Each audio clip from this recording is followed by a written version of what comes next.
আসসালামু আলাইকুম।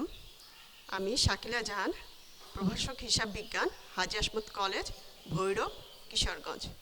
প্রিয় শিক্ষার্থীবৃন্দ, নিশ্চয়ই তোমরা খুব ভালো আছো। তোমরা জানো যে শিক্ষা প্রতিষ্ঠান এখনও বন্ধ করোনা ভাইরাস মহামারীর কারণে। আমি আজকে অনার্স প্রথম বর্ষের principal of accounting chapter 3 A accounting ইকুয়েশনে ক্লাস নেব। অ্যাকাউন্টিং ইকুয়েশন এর অর্থ হচ্ছে হিসাবের সমীকরণ। হিসাবের সমীকরণ, প্রত্যেকটি হিসাবের দুইটি পক্ষ থাকে, একটি হচ্ছে দাতা এবং আরেকটি হচ্ছে গ্রহীতা। দাতা যে দান করে, মানে যে কেউ কিছু দিবে, আর গ্রহীতা হচ্ছে যে গ্রহণ করে। এই দাতা গ্রহীতার প্রেক্ষিতেই সৃষ্টি হয়েছে ডেবিট এবং ক্রেডিট। ডেবিট ক্রেডিটের মাধ্যমে দুতরফা দাখিলা পদ্ধতি সৃষ্টি। আর আধুনিক গণিত শাস্ত্রবিদগণ এই দুতরফা দাখিলার ভিত্তিতে একটি আধুনিক হিসাবের সমীকরণ সূত্র আবিষ্কার করেছেন, আর সেটি হচ্ছে অ্যাসেটস সমান সমান liabilities plus owners equity. Asset অর্থ হচ্ছে সম্পদ, লায়াবিলিটিস বহির্দায় প্লাস ওনার্স ইকুইটি, যেটাকে আমরা বলি অন্তর্দায় বা মূলধন। অ্যাসেটস, এই সূত্রটাকে আরও যদি আমি ডিটেলসে ব্যাখ্যা করি, সেটা হচ্ছে অ্যাসেটস সমান সমান liabilities plus owners equity plus revenue minus expense minus drawings, যাকে সংক্ষেপে এ সমান সমান এল প্লাস ও ই প্লাস আর মাইনাস ই মাইনাস ডি দ্বারা প্রকাশ করা হয়। অ্যাসেটস মানে সম্পদ। এই সম্পদ বলতে আমরা অনেক কিছু বুঝাই, যেরকম অ্যাসেটস সমান সমান cash plus accounts receivable plus notes receivable plus office supplies plus sales supplies plus inventory plus prepaid expense plus investment, equipment, furniture, machinery, building. এই অ্যাসেটগুলি সাধারণত অ্যাকাউন্টিং ইকুয়েশনে বিভিন্ন অঙ্কের ক্ষেত্রে তোমরা পেয়ে থাকবে। ক্যাশ বলতে আমরা কি বুঝি? ক্যাশ বলতে আমরা নগদ টাকাকে বুঝি, আমরা নগদ। অ্যাকাউন্টস রিসিভেবল, যেটার অর্থ হচ্ছে প্রাপ্য বিল। নোটস রিসিভেবল, সেটা হচ্ছে কি? এটা সাধারণত আমরা ব্যাংকের লেনদেনের ক্ষেত্রে এই জিনিস নোটস রিসিভেবলটা আমরা পেয়ে থাকি। অফিস সাপ্লাইজ, অফিসে বিভিন্ন আমরা সাপ্লাইজ বা ইনভেস্টমেন্টস দিয়ে থাকি, সেটা হচ্ছে অফিস সাপ্লাইজ। সেলস সাপ্লাইজ, যে সাপ্লাইজগুলি আমরা, এটা এক ধরনের ইনভেন্টরি, আমরা দিয়ে সেলস বিক্রি যে সাপ্লাইজটা করি সেটা।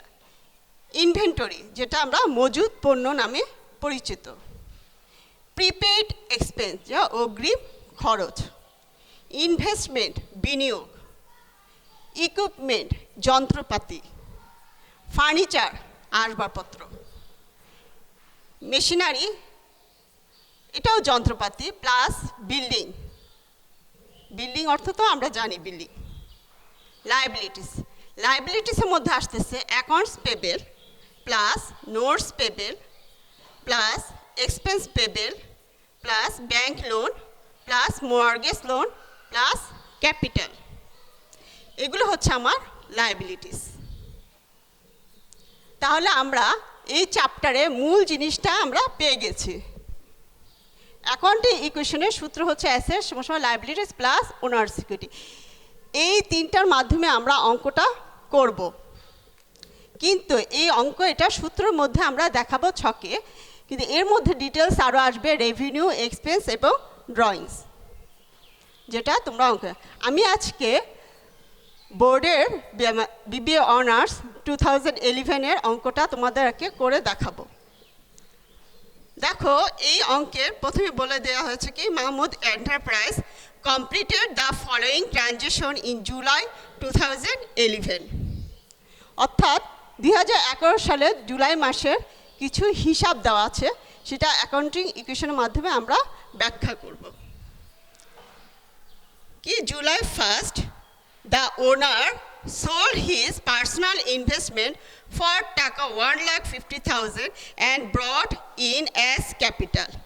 1,50,000 টাকা সে ইনভেস্ট করেছে ব্যবসায়ে, যা ক্যাপিটাল হিসাবে। আমরা জানি এই হিসাব সমীকরণে দুতরফা দাখিলা পদ্ধতি মানা হয়, অর্থাৎ অ্যাসেটস এবং liabilities plus owners equity. Asset যত অ্যাসেটসের পরিমাণ যত হবে, লাইবিলিটিস প্লাস ওনার্স ইকুইটিসের পরিমাণও ততই হতে হবে, অর্থাৎ দুই সাইড আমার সমান হতে হবে। দুই সাইড সমান হলে আমরা বুঝবো আমাদের অঙ্কটা কমপ্লিট হয়েছে। এখন এই অঙ্কে মোহাম্মদ এন্টারপ্রাইজ 1,50,000 টাকা সে বিনিয়োগ হিসাবে নিয়ে আসছে, তাহলে আমার দুই সাইড প্রভাব ফেলবে। জুলাইয়ে 1,50,000 টাকা সে ক্যাশ হিসাবে দেখাবে, প্লাস সে ক্যাপিটাল হিসাবেও দেখাবে 1,50,000 টাকা। তারপর জুলাই 3 পেইড রেন্ট টাকা 4,000, অর্থাৎ 4,000 টাকা সে খরচ করছে। এই খরচ করার ফলে কি আমার নগদ টাকা কমে গেছে, আর নগদ টাকা যখন কমে যায় তখন ক্যাপিটালও কমে যায়। দেখো জুলাই 3 এখানে দেওয়া হয়েছে, ক্যাশ থেকে আমি 4,000 টাকা মাইনাস করেছি, সাথে আবার এই ক্যাপিটাল থেকেও 4,000 টাকা মাইনাস করা হয়েছে। তার মানে কি আমার কি দুই সাইড সমান হলো না? দেখো এই সাইডে ব্যালেন্স আসছে 1,46,000 টাকা, সাথে এই লাইবিলিটি সাইডেও আমার ব্যালেন্স আসছে 1,46,000 টাকা। তারপর 4 তারিখে আসছে পারচেজ মার্চেন্ডাইজ ফর ক্যাশ টাকা 60,000, অর্থাৎ পারচেজ মার্চেন্ডাইজ পারচেজ ক্রয় করা হয়েছে 60,000 টাকা নগদে মার্চেন্ডাইজ। এটা একটা ইনভেন্টরি, মার্চেন্ডাইজ ইনভেন্টরি। তাহলে 60,000 টাকা ক্রয় করা হয়েছে, তাহলে কি আমার ক্যাশ কমে গেছে। একটা জিনিস খেয়াল করো, দেখো অ্যাসেট সাইডে আমার মার্চেন্ডাইজও কিন্তু ইনভেন্টরিও একটা সম্পদ, ক্যাশও আমার একটা সম্পদ। তাহলে এই অ্যাসেট সাইডে এই 60,000 টাকা মার্চেন্ডাইজ ক্রয় করার ফলে আমার এক সাইডে নগদ টাকা কমে গেছে, অর্থাৎ সম্পদ কমে গেছে, আবার এক সাইডে মার্চেন্ডাইজ ইনভেন্টরি এটাও আমার একটা সম্পদ, এটা বেড়ে গেছে। তার ফলেও কি আমার অ্যাসেটস এবং লাইবিলিটিস দুই সাইড সমান হবে। দেখো এই 1,46,000 থেকে আমি 60,000 টাকা বাদ দিলাম, আসছে আমার 86,000 টাকা, সাথে মার্চেন্ডাইজ ইনভেন্টরিতে 60,000 টাকা আমি দেখালাম, তাহলে এখানে আমি ব্যালেন্স আসলো 60,000 টাকা। টোটাল 86,000 এবং 60,000 টাকা মিলে কিন্তু 1,46,000 টাকা, আর আমার ক্যাপিটাল সাইডেও আছে 1,46,000 টাকা। তাহলে কি আমার দুই সাইড মিলে গেল। তারপর 8 তারিখে আছে পারচেজ মার্চেন্ডাইজ ফ্রম আজিজ টাকা 90,000 অন অ্যাকাউন্ট। অন অ্যাকাউন্ট অর্থ কি আমরা বুঝি ধারে কি ক্রয় করা। আজিজের নিকট থেকে 90,000 টাকা মার্চেন্ডাইজ ধারে ক্রয় করা হয়েছে। ধারে ক্রয় করলে আমার কি দায় সৃষ্টি হয়, দায় বৃদ্ধি পাবে। আর এই ধারে আমরা সাধারণত কি কোনো ব্যক্তির কাছ থেকে যদি কোনো ধারে কোনো কিছু ক্রয় করি তাহলে আমাদের কি পাওনাদার সৃষ্টি হয়, যেটা আমরা অ্যাকাউন্টস পেবেল হিসাবে দেখাই ইংলিশে। তাহলে দেখো মার্চেন্ডাইজ ইনভেন্টরি আমার এক সাইডে সম্পদ বৃদ্ধি পেয়েছে 90,000 টাকা, সাথে অ্যাকাউন্টস পেবেলেও আমরা 90,000 বা 90,000 টাকা দেখাচ্ছি। তাহলে কি আমার দুই সাইড আবার সমান হয়ে যাচ্ছে। আমার ব্যালেন্স বের হয়েছে ক্যাশে 86,000 টাকা, মার্চেন্ডাইজ ইনভেন্টরিতে 1,50,000 টাকা, অ্যাকাউন্টস লাইবিলিটি সাইডে অ্যাকাউন্টস পেবেলে 90,000 টাকা এবং ক্যাপিটালেও 1,46,000 টাকা। তারপর আমাদের জুলাইয়ের 10 তারিখে আছে borrowed Taka 60,000 from Dhaka Bank and sign in a note payable, অর্থাৎ 60,000 টাকা ঢাকা ব্যাংকের থেকে ধারে আনা হয়েছে ব্যবসায়ের প্রয়োজনে।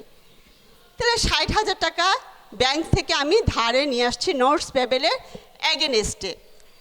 তো নোটস পেল, তাহলে 60,000 টাকা কি আমার ক্যাশ বৃদ্ধি পাচ্ছে। তো আমি ক্যাশে 60,000 টাকা দেখাবো, অর্থাৎ আমার অ্যাসেট বৃদ্ধি পাইছে। সাথে যেহেতু ধারে নোটস পেবেলে এগেনস্টে নিয়ে আসা হয়েছে, তাই আমার কি লাইবিলিটি সাইডে নোটস পেবেলেও 60,000 টাকা দেখানো হবে। তাহলে আমরা দেখতে পাচ্ছি যে দুই সাইড আমার সমান হচ্ছে। এখানেও সাইডে আমার অ্যাসেট সাইডেও 60,000 টাকা বৃদ্ধি পাচ্ছে, আর লাইবিলিটি সাইডেও 60,000 টাকা বৃদ্ধি পাচ্ছে। তাহলে টোটাল আসলো কি, ক্যাশ সাইডে 1,46,000 টাকা, মার্চেন্ডাইজ ইনভেন্টরি 1,50,000 টাকা, আর লাইবিলিটি সাইডে অ্যাকাউন্টস পেবেল 90,000 টাকা, নোটস পেবেল 60,000 টাকা এবং ক্যাপিটাল 1,46,000 টাকা। তাহলে দুই সাইডে টাকার ব্যালেন্স তোমরা যোগ করলে দেখতে পারবা দুই সাইডে ব্যালেন্স সমান। এরপর আসছে জুলাই 15 তারিখ, সোল্ড মার্চেন্ডাইজ ফর ক্যাশ টাকা 75,000, কস্ট টাকা 60,000, অর্থাৎ মার্চেন্ডাইজ বিক্রি করা হয়েছে 75,000 টাকা, যার খরচ ছিল 60,000 টাকা। তাহলে বিক্রি করছে 75,000 টাকা আর খরচ হয়েছে 60,000 টাকা, তাহলে নিশ্চয়ই আমার প্রফিট আছে এখানে 15,000 টাকা। প্রথমে আমি যে সেলস করে আমরা 75,000 টাকা পেয়েছি সেটা আমরা কোথায় দেখাবো, ক্যাশ সাইডে। ক্যাশে দেখো 75,000 টাকা আমি দেখাইছি। তারপরে এই যে খরচ হয়েছে 75,000 টাকা, যে আমরা মার্চেন্ডাইজ সোল বিক্রি করেছি সেটার জন্য আমার খরচ হয়েছে 60,000 টাকা। এই 60,000 টাকা আমি মার্চেন্ডাইজ থেকে বাদ দিব, আর এই 75 থেকে 60 এর যে ব্যালেন্সটা সেটা কি আমার প্রফিট। 15,000 টাকা আমি আমার ক্যাপিটালে দেখাবো। প্রফিট হলে তোমরা সন্দেহ জানো সেটা ক্যাপিটালে আমাদের কি মজবুত করে, হ্যাঁ, মূলধন আমাদের বৃদ্ধি করে। সেই 15,000 টাকা আমরা এখানে দেখাবো। এখন দেখো আমার ব্যালেন্স আসছে 2,21,000 টাকা ক্যাশে, মার্চেন্ডাইজ ইনভেন্টরিতে আসছে 90,000 টাকা, লাইবিলিটি সাইডে অ্যাকাউন্টস পেবেলে আসছে 90,000, নোটস পেবেলে 60,000 এবং ক্যাপিটালে 1,61,000 টাকা।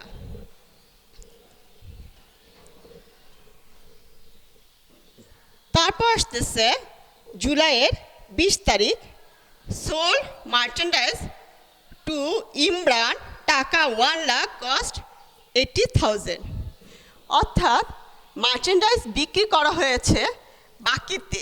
ইমরানের কাছে যেহেতু একটা নাম দেওয়া আছে, তার মানে কি বাকিতে বিক্রি করা হয়েছে 1 লাখ টাকা, যার খরচ ছিল 80,000 টাকা। তাহলে বাকিতে যেহেতু বিক্রি করা হয়েছে, তাহলে কি আমি আমার দেনাদার বৃদ্ধি পেয়েছে, অর্থাৎ অ্যাকাউন্টস রিসিভেবল আমি দেখাবো 1 লাখ টাকা। আর যেহেতু খরচ হয়েছে এই 1 লাখ টাকা এগেনস্টে আমার খরচ হয়েছে 80,000 টাকা, সেই 80,000 টাকা আমি মার্চেন্ডাইজ থেকে বাদ দিব। তাহলে কি আমার প্রফিট তো হয়েছে, বাকিতে বিক্রি করলেও আমাদের কি প্রফিট হয়েছে 20,000 টাকা। 1 লাখ টাকা সেলস আর কস্ট হচ্ছে 80,000, তাহলে ব্যালেন্স আসছে 20,000 টাকা। এই 20,000 টাকা আমি ক্যাপিটালে দেখাবো। তারপর তোমার return merchandise sold on July 20 টাকা 5,000, যার কস্ট ছিল 4,000, অর্থাৎ জুলাই 20 তারিখে যে আমরা বিক্রি করেছি 1 লাখ টাকা, তার মধ্যে 5,000 টাকা আমার ফেরত আসছে, রিটার্ন। ফেরত আসলে কি আমার এখন রিসিভেবল কমে যাবে, এখন রিসিভেবল থেকে আমি 5,000 টাকা বাদ দিব। আর কি সাথে সাথে কি আমার মার্চেন্ডাইজ ইনভেন্টরি যে কস্ট 4,000 টাকা আছে সেটাও কি চলে আসবে। তাহলে এটা ব্যালেন্স 1,000 টাকা চলে যাবে ক্যাপিটালে, ক্যাপিটাল থেকে এই 1,000 টাকা বাদ যাবে। তারপর আসতেছে 30 তারিখে তোমার payment receive from accounts receivable. Account receivable টাকা পরিশোধ করা হয়েছে 50,000 টাকা। অ্যাকাউন্ট রিসিভেবলের টাকা পরিশোধ করা হয়েছে, তাহলে অ্যাকাউন্ট রিসিভেবল পরিশোধ করা হয়েছে, তার মানে কি আমি ক্যাশ টাকা পেয়ে গেছি। তাহলে আমার ক্যাশ বৃদ্ধি পাবে 50,000 টাকা, আমি ক্যাশে 50,000 টাকা দেবো। আর অ্যাকাউন্ট রিসিভেবল আমার কি কমে যাবে, আমার এক সাইডে সম্পদ বৃদ্ধি পাচ্ছে আর এক সাইডে সম্পদ কমে যাচ্ছে। দেখো তারপরও দুই সাইড সমান হবে, যেহেতু আমার অ্যাসেট এক সাইড বৃদ্ধি পাইছে আর এক সাইড হ্রাস পাইছে, তাহলে প্লাসে মাইনাসে আমরা জানি রেজাল্ট 0 হয়। সে 50,000 বৃদ্ধি পাইছে আর 50,000 হ্রাস পেয়েছে, তাহলে আমার লায়াবিলিটিস এবং অ্যাসেট সাইড মিলে যাবে। তারপর আসছে পেইড অ্যাডভার্টাইজিং বিল ফর টাকা 5,000। অ্যাডভার্টাইজিং এটা আমরা জানি একটা খরচ, তার ফলে কি আমার ক্যাশ টাকা কমে যাবে। 5,000 টাকা আমি ক্যাশ থেকে বাদ দেবো, সাথে আমার ক্যাপিটাল কমে যাবে, ক্যাপিটাল থেকে আমি 5,000 টাকা বাদ দিব। এরপর টোটালটা যোগ করে দেখো আমার ক্যাশে আসছে 2,66,000 টাকা। তারপর আমার মার্চেন্ডাইজ ইনভেন্টরিতে আসছে 14,000 টাকা, এখন রিসিভেবলে 45,000 টাকা। আর লায়াবিলিটিস এবং ওনার্স ইকুইটিতে আমার অ্যাকাউন্টস পেবেল আসছে 90,000 টাকা, নোটস পেবেলে 60,000 টাকা এবং ক্যাপিটালে 1,75,000 টাকা। তাহলে অ্যাসেট সাইটের টোটাল টাকা হচ্ছে আমার 3,25,000 এবং লায়াবিলিটিস এবং ওনার্স ইকুইটিতেও আমার টোটাল টাকা 3,25,000 টাকা। তাহলে আমরা দেখতে পাচ্ছি দুই সাইড অর্থাৎ অ্যাসেটস এবং লায়াবিলিটিস সাইড আমাদের মিলে গেছে। এর ফলে আমাদের কি এই অ্যাকাউন্টিং ইকুয়েশনের যে সূত্রটা দুই সাইড সমান হইতে হবে, অর্থাৎ এ সমান সমান এল প্লাস ও ই, এই সূত্রটা আমরা কি দেখো আমাদের অ্যাপ্লাই হয়েছে এবং পুরোপুরি মিলে গেছে। তার মানে এই অঙ্কটা ফুলফিল, এখানে কোনো ভুল নাই। আর এরপর তোমাদের প্রুফ করতে বলা হলে তোমরা যেমন অ্যাসেট সাইটে তোমরা cash plus merchandise plus account receive এই তিনটা টাকা যোগ করে সমান সমান 3,25,000 দেখাই দিবে এবং লাইবিলিটি সাইট এবং liabilities and plus owners equity থাকলে এখানে তোমরা অ্যাকাউন্টস পেবেল, নোটস পেবেল এবং ক্যাপিটাল যোগ করে 3,25,000 টাকা দেখাই দিলেই তোমাদের প্রুফ হয়ে যাবে। আজ এই পর্যন্তই, পরবর্তী ক্লাসে তোমাদের আমি অন্য একটি অঙ্ক নিয়ে আসব। ধন্যবাদ সবাইকে।